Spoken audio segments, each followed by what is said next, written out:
Selamat pagi Bapak Ibu Guru Dosen. Perkenalkan, nama saya Satriani Dewi Sari. Saya adalah guru pendidikan agama Katolik SMP Negeri 11 Timika, Kabupaten Timika, Provinsi Papua Tengah. Saya merupakan salah satu mahasiswa pendidikan profesi guru agama Katolik batch 1 tahun 2024 di bawah naungan Kementerian Agama pada kampus Sekolah Tinggi Katolik Santo Yakobus Merauke dengan nomor induk mahasiswa 2486905140.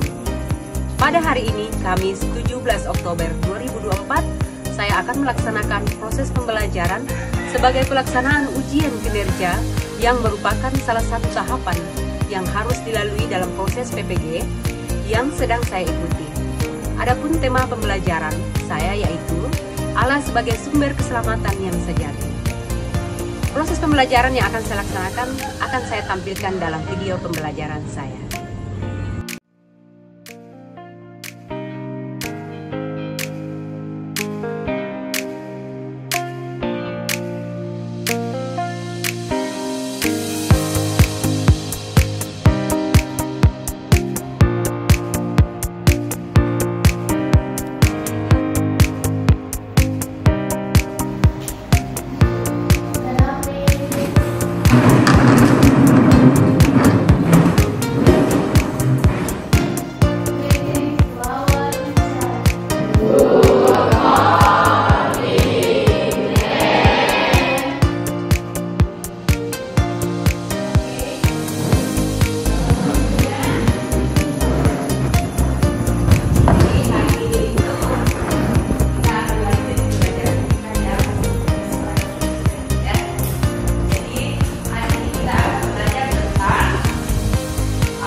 Tujuan pembelajaran kita hari ini adalah siswa kelas 9 dapat memahami dan menjelaskan dengan benar konsep keselamatan dalam ajaran Katolik. Jadi siswa itu harus tahu apa sebenarnya keselamatan dalam gereja kita, ya. Yang kedua, siswa mampu menyebutkan ayat-ayat Alkitab yang mendukung pemahaman bahwa Allah adalah sumber keselamatan. Nanti itu akan kita bahas bersama, ya. Nanti kita akan baca kitab suci. Yang ketiga, siswa dapat melakukan tindakan sehari-hari yang mencerminkan kehidupan beriman dalam keyakinan. Ada di bawahnya, ya. Dalam keyakinan kita sebagai orang yang beriman. Jadi ini nanti yang ketiga ini, bagaimana kalian mewujudkan keselamatan itu dalam tindakan sehari-hari, ya. Oke, lanjut. Sekarang kita tanya, ya. Lanjut. Sekarang kita tanya, ya. Percaya ke kalian bahwa Allah sebagai salah satunya sumber keselamatan bagi hidup kalian? Singkatnya, kalian percaya tidak bahwa Allah itu yang memberikan keselamatan untuk kita semua? Percaya tidak? Percaya. Harus lebih semangat lagi katakan percaya, ya. Nah, kalau kalian lemas mengatakan percaya, berarti di samping kiri kalian ada iblis. Berarti di samping kiri kalian ada iblis. Jangan. Jadi kalau katakan percaya itu harus percaya, begitu, ya. Kedua, jika kalian percaya bahwa Allah sumber keselamatan sejati, bagaimanakah kalian mengungkapkan penghayatan tersebut dalam praktik hidup sehari-hari? Ada bisa kasih contoh? Bagaimana caranya? Bagaimana caranya kita mengungkapkan keselamatan itu dalam kehidupan kita sehari-hari, dalam tindakan kita sehari-hari? Ayo. Berdoa, betul sekali, ya. Berdoa itu adalah salah satu contoh kita bersyukur, ya. Bersyukur, ya, karena kan Allah sudah menyelamatkan kita. Jadi yang harus kita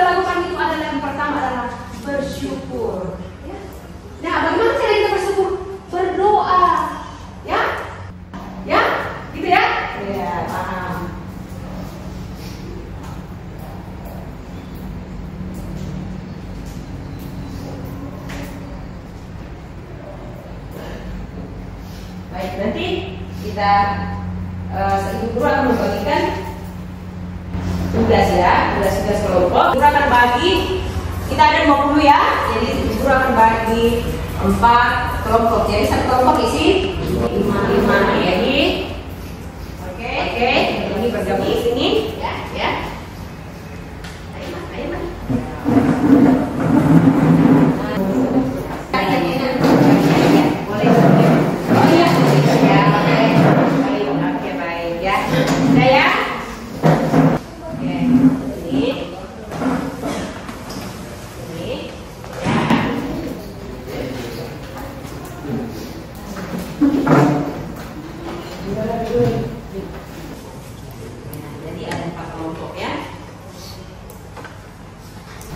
Jadi di dalam tugas kelompoknya kalian akan menjelaskan bagaimana manusia membutuhkan Allah, kemudian bahwa bagaimana Allah itu adalah sumber keselamatan, kemudian bagaimana keselamatan dulu bilang bahwa kitab suci, karena bacaan itu ada dalam kitab suci ya. Baik, sekarang masuk dalam kelompok masing-masing. Di LKPD-nya itu ada 4 kelompok ya.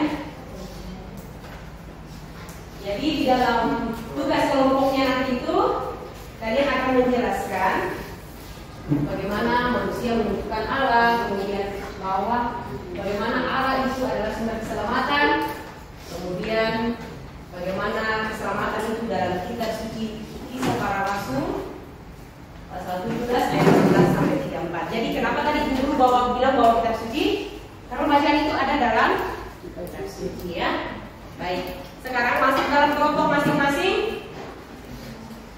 Di LKPD-nya itu sudah ada beberapa pertanyaan, ya. Nanti dijawab, ya.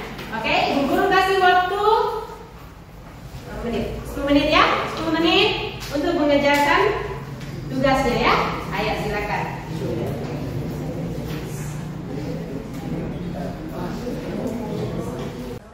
menit ya, 10 menit untuk mengerjakan tugasnya ya. Ayo silakan. Tadi sudah tulis nama. Oke, silakan dikerjakan.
Perhatikan soal dalam LKPD-nya. Yang pertama itu bagaimanakah orang-orang Athena memahami sumber keselamatan dalam hidupnya ya.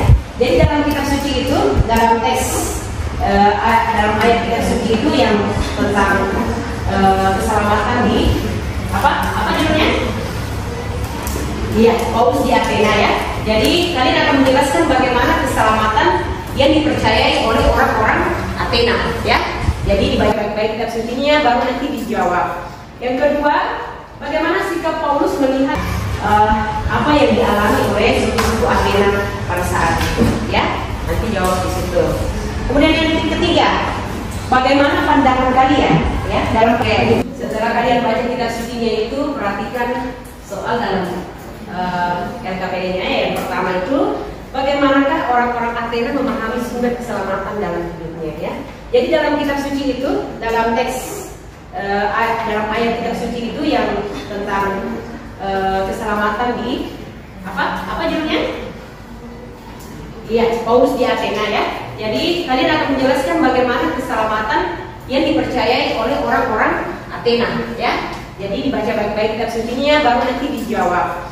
Yang kedua, bagaimana sikap Paulus melihat hal itu ya. Bagaimana tanggapan Paulus melihat apa yang dialami oleh suku-suku Athena pada saat itu ya. Nanti jawab di situ. Kemudian yang ketiga, bagaimana pandangan kalian ya dalam kelompok, nanti didiskusikan ya. Bagaimana pandangan kalian tentang sumber keselamatan yang sejati dalam hidup kalian? Ya, bisa? Bisa. Oke, silakan dikerjakan.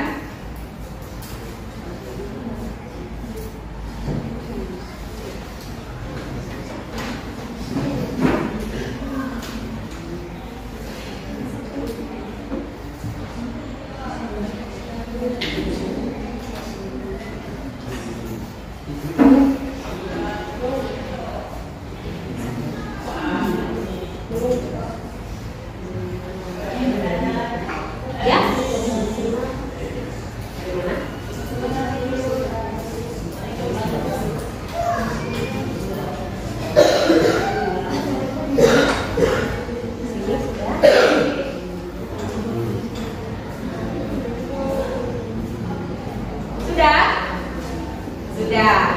Oke. Kira-kira kelompok mana dulu yang mau presentasi? Ayo, kelompok mana dulu yang mau presentasi? Silakan angkat tangan. Ayo. Kelompok mana? Yang di belakang dulu. Ayo. Oh, yang di belakang lagi. Ayo. Perkenalkan dulu kelompok berapa? Kelompok 5 ya. Perkenalkan nama anggotanya. Kasih kuat suaranya. Teman-teman kita dari kelompok 5 Akan berpresentasi. presentasikan anggota-anggota. Paulus sangat sedih dan prihatin atas tindakan kepercayaannya mereka lakukan karena sangat menyimpang dari ajaran Kristiani, yaitu menyembah berhala yang menjadikan sumber keselamatan. Nomor 3, bagaimana sumber keselamatan sejati itu berasal dari Allah. Beri tepuk tangan. Bagaimana? Ayo. Oke, 1, 2, 3. Tepuk salut. Salut. Terus salut. Salut. Oke, siap. Silakan. Sekian presentasi dari kami. Terima kasih. Oke, terima kasih ya. Kemudian kelompok mana lagi? Kemari, yang di belakang ya. Yang di belakang ya. Yang di belakang lagi. Kasih cepat suaranya kalau dijelaskan ya. Cepat suaranya.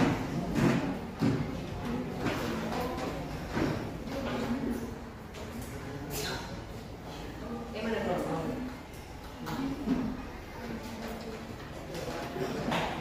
Silakan. Terima kasih atas waktu dan kesempatan yang telah diberikan kepada kami kelompok 3. Sebelumnya kami akan memperkenalkan diri kami masing-masing. Suku Athena mempercayai bahwa keselamatan itu berasal dari patung-patung berhala yang sama. Bagaimana sikap Paulus melihat hal itu dan apa yang dilakukannya? Paulus sangat sedih dan prihatin atas tindakan kepercayaan yang mereka lakukan karena sangat menyimpang dari ajaran Kristiani, yaitu menyembah berhala yang menjadikan sumber keselamatan. Sumber keselamatan sejati itu berasal dari Allah. Demikian dari kelompok kami, kelompok 3, apabila ada kekurangan atau kesalahan mohon dimaklumi. Sekian dan terima kasih. Terima kasih.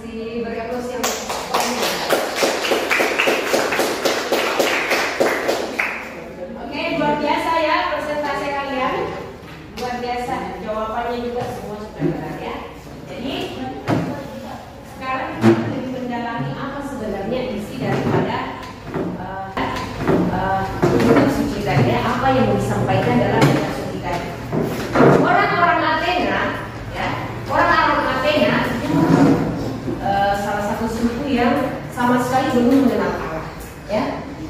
Yang tercantum dalam Kisah Para Rasul 17 ayat 16 sampai 34 meyakini bahwa sumber keselamatan berasal pada patung-patung yang mereka sembah.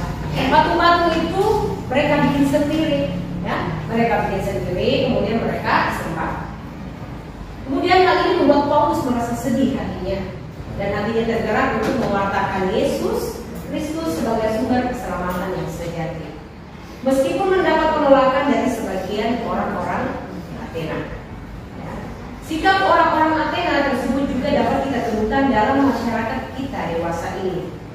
Dia menggantungkan hidupnya pada berhala-berhala dalam bentuk lain, seperti mendewakan barang-barang duniawi, ya, memuja benda-benda atau mantra-mantra, ya.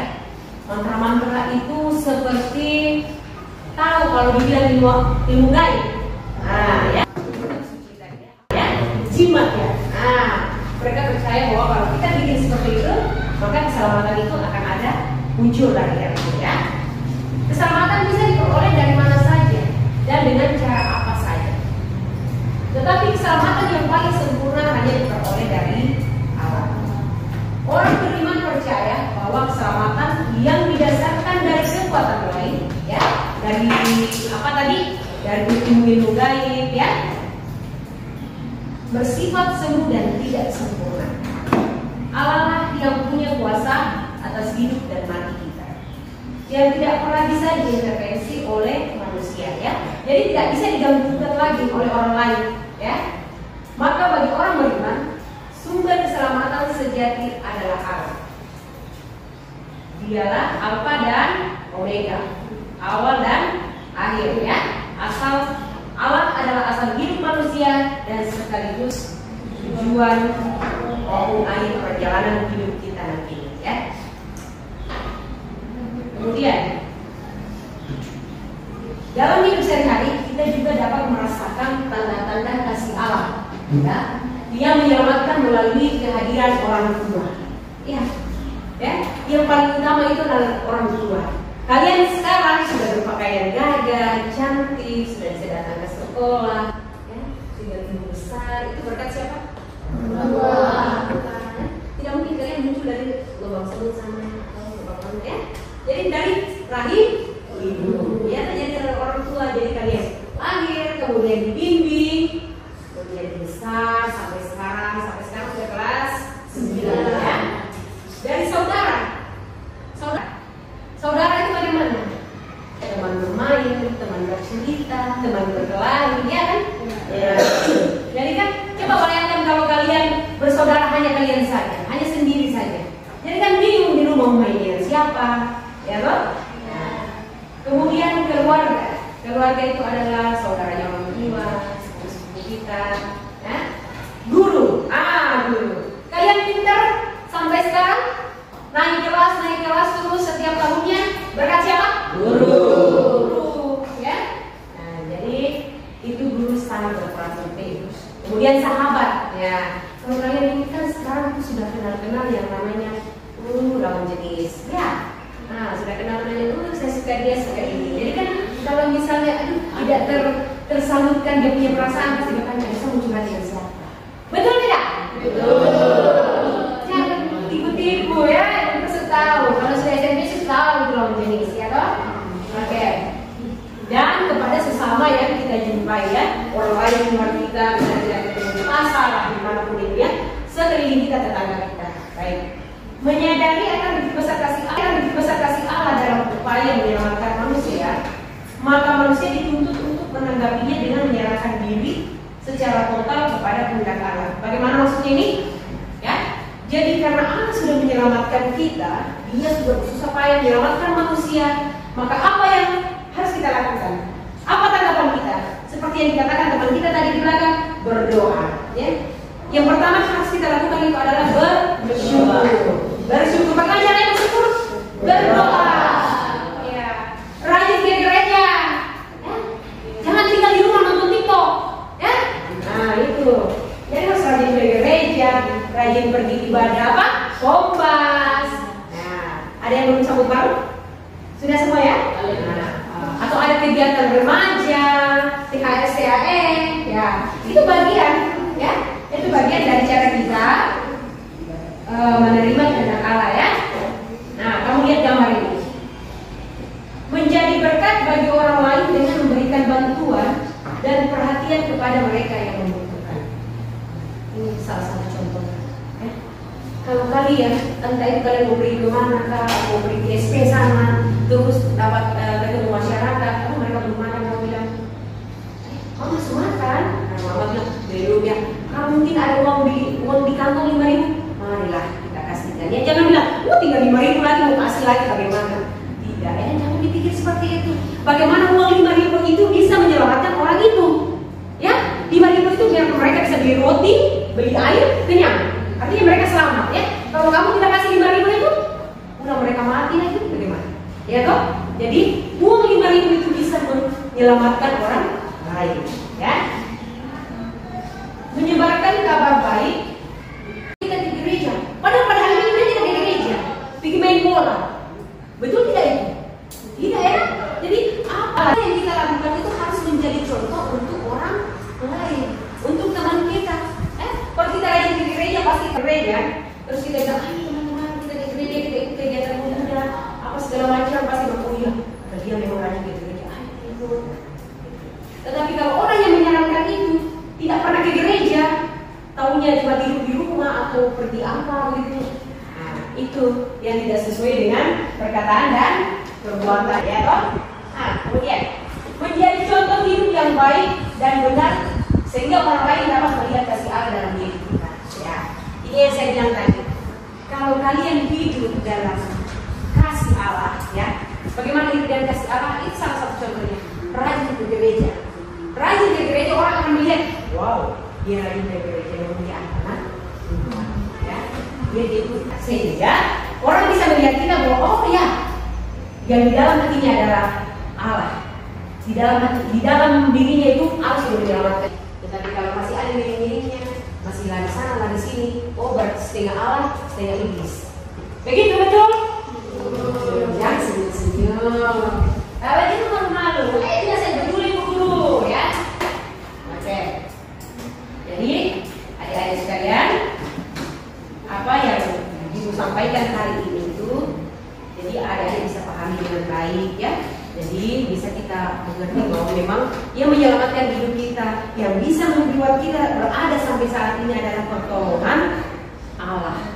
Lewat orang tua, lewat saudara, lewat guru, ya. Ya, saudara orang tua itu hanya menyambung. Jadi yang sesungguhnya memberikan keselamatan itu adalah Allah. Nah, seperti yang dikatakan di suku Athena tadi. Kenapa Paulus merasa sedih? Karena mereka menyembah patung. Mereka menyembah patung. Nah, sama kalau kita kayak kita di Katolik memang ada patung, tapi patung itu adalah sarana doa, bukan untuk disembah, tetapi membantu kita untuk lebih berdoa, lebih khusyuk, ya, lebih baik lagi.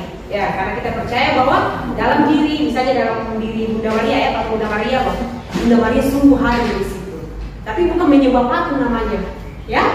Itu hanya dijadikan sarana atau membantu kita dalam berdoa, ya, gitu maksudnya. Jadi bisa paham? Atau ada yang ditanyakan? Mari, silakan bertanya. Ada yang ditanyakan? Menyambut pelajaran kita? Bisa?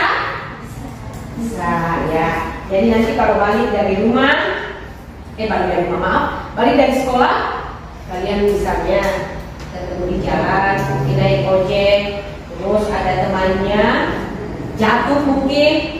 Jangan dikasih tinggal, kamu kenapa? Ditolong, ya. Jangan ditertawain, jangan dilihatin, jangan setinggal. Ya, ditanya kamu kenapa? Di dalam kelas ada sini contoh konkretnya, ya. Ini dia datang ke sekolah lupa bawa pulpen. Nah, teman sebelahnya ada pulpen satu, matilah mereka. Gitu ya. Banyak cara kita menolong orang lain. Banyak cara kita menyelamatkan orang lain. Nah, yang utama itu adalah kalian harus dengar-dengaran sama orang tua. Tanpa orang tua kalian tidak akan duduk di sini, ya toh? Ya. Atau ada yang langsung sekali lagi? Ya. Oke, baik lagi. Pelajaran kita selesai. Semoga pelajaran hari ini dipahami, dapat dimengerti, dan dapat diterapkan dalam kehidupan sehari-hari. Oke. Sebelum itu, siapa yang pimpin kita dalam doa? Betul? Mari. Ya.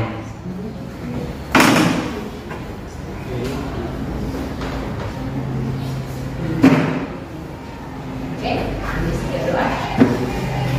Akhir pelajaran ini telah selesai.